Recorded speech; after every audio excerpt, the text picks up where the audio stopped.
Principios espirituales que glorifican a Dios.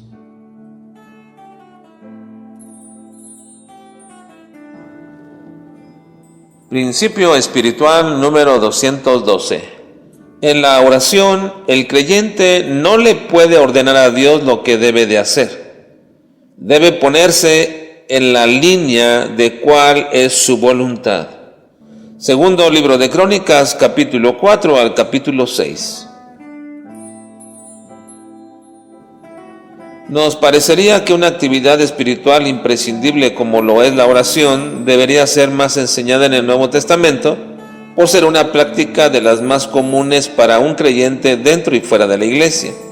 Y como lo hemos visto anteriormente, hay muchos aspectos de la oración que necesitamos reforzar y entender a la luz de la propia Escritura y también desde una perspectiva teocéntrica que principalmente creo es donde fallamos.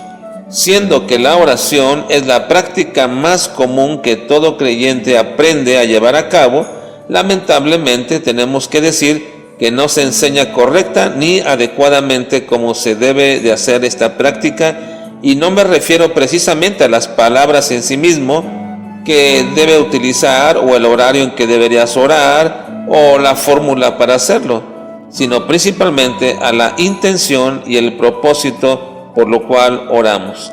Y es precisamente que en el Antiguo Testamento encontramos mucho acerca de esta enseñanza. Ahora bien, una de las cosas más comunes que he oído cuando escucho oraciones en público, ya sea en un templo o en algún momento especial de oración, nos parecería que si nos ponemos a observarlo bien, es algo muy atrevido, y por no decir que hasta quizás temerario, el hecho de que la gran mayoría de las personas cuando oran le están ordenando a Dios lo que Él tiene que hacer. Y por supuesto tengo que decirlo que en la gran mayoría de las personas no lo hacen con la intención de ser groseros o de poner a Dios en un nivel inferior a ellos.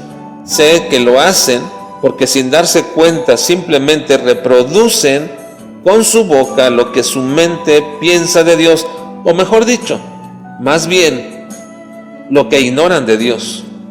La forma de hablar de muchas personas parecería que tratan de ayudar a Dios a que haga las cosas mejor.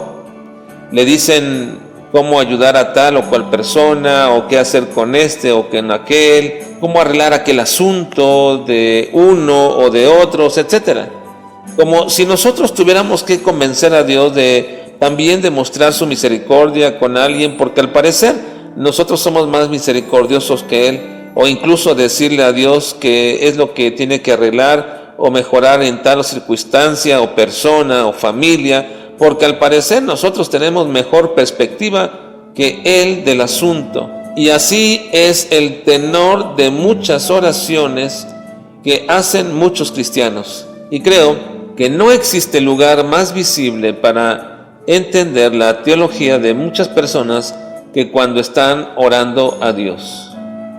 El día de la dedicación del templo que llevó a cabo Salomón después de haber construido una obra tan majestuosa, Salomón llevó a cabo un culto muy especial en dedicación de ese templo a Jehová y hace una oración llena de verdades escriturales que se han observado anteriormente y que también se verán posteriormente mediante la revelación progresiva de la palabra de Dios.